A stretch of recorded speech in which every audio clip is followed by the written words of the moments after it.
Also during his statement in Parliament, Minister Malik Samarwickrama made a comment on media freedom. Let's take a look at what he had to say. Honourable Speaker, I am also a strong advocate of media freedom.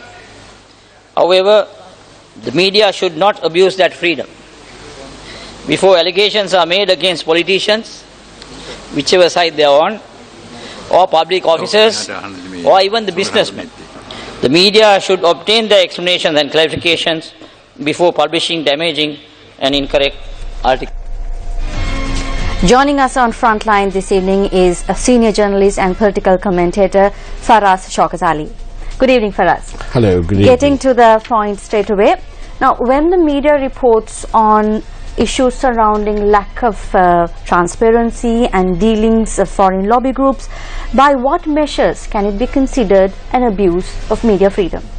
There is absolutely no basis whatsoever of an abuse of media freedom. If the minister is issuing us a warning by making statements like this in Parliament, the minister is absolutely mistaken.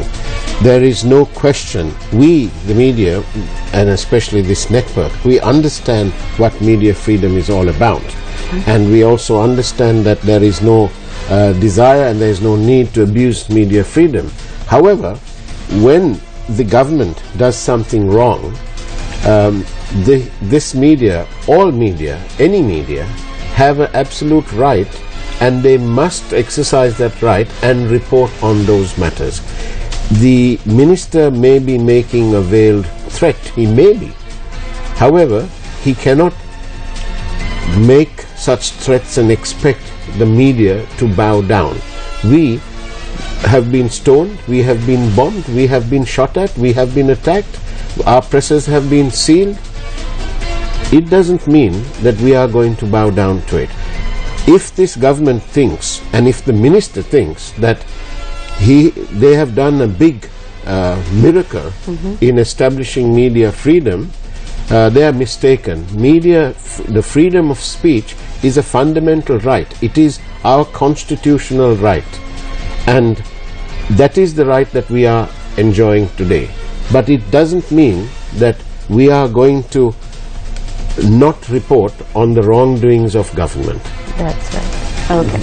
Now, time and time again, the government has blamed problems with communication. Now, is this an example of this? It is an example of it. Of course it is. But it is a miscommunication on the part of the minister and the part of the government. Why is it that this wasn't told out? Why did they have to wait for the media to bring it out? There is a big disparity. We are told that this contract was signed towards the end of May, on the 26th or thereabouts, and the agreement reveals that it kicks in on the 1st of July. But on the 2nd of May, this firm of lobby group has done some work. They put out a statement about the opportunities and so on about in Sri Lanka. So on what basis have they got into action, started work, without the agreement coming into place? So it naturally opens up an aura of suspicion. Therefore, the media have done the right thing. They have exposed this, and quite rightly. Now, are they slowly taking away a promise that they made during election campaigning? Well, of course they are. How do you expect us to view this? The Presidential Commission of Inquiry is looking into this very same matter about the appointment of lobby groups. This government have done the same thing. They should have been more transparent about this whole matter and not come and make veiled threats. And in fact, it is not veiled threats. We have a Prime Minister who has actually named journalists and who has taken umbrage with newspaper editors for not writing editorials according to the wishes that he wants to. That is not what media freedom is all about. Now, can the government continue to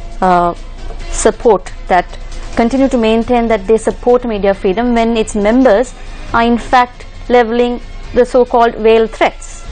It's a complete travesty for the government to say this, because there is no such thing. No amount of threats, veiled or otherwise, is going to stop the media from reporting the facts.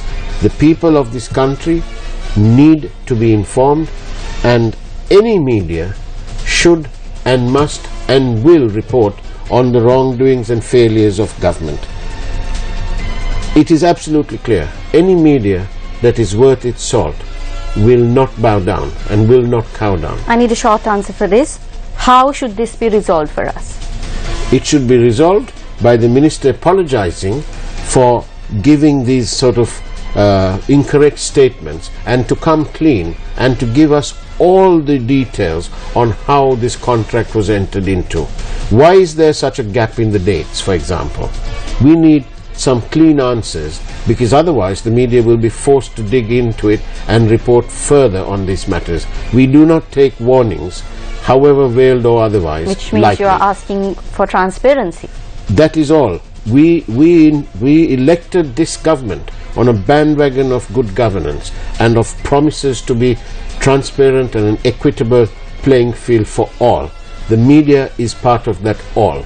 We need answers, straight and clean and transparent. Well, thank you, Faraz, for joining us on Frontline this evening. Thank you.